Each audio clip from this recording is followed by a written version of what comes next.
Pemirsa, Polrestabes Palembang resmi menetapkan oknum polisi berinisial EP berpangkat Bribka terkait dugaan kasus pengancaman atau intimidasi terhadap korban pengemudi mobil yang mana videonya sempat viral di media sosial.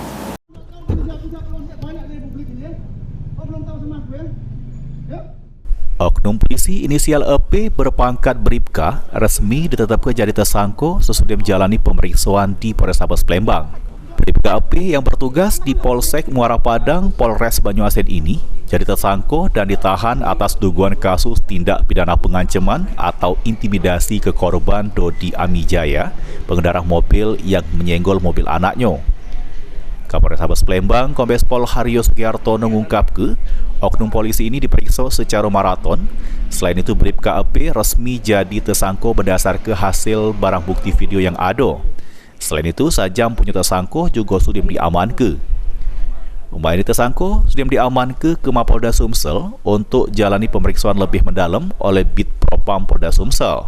Kami sudah melakukan pemeriksaan secara maraton terhadap anggota tersebut dan saat ini sudah kami tingkatkan ke penyidikan siang tadi dan sudah kami tetapkan sebagai tersangka. Yang bersangkutan kita persangkakan dengan pasal 335 KUHP pengancaman, barang bukti berupa viral video, kemudian senjata tajam yang digunakan sudah kami lakukan penyitaan. Sudah ditahan.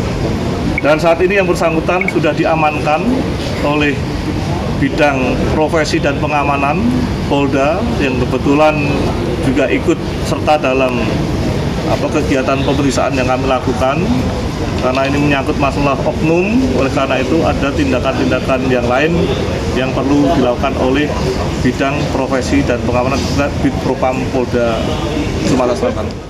Atas ulahnya, tersangka terancam pasal 335 KUHP dengan ancaman penjara paling lama 1 tahun penjara. Heru Wahyudi, PAL TV.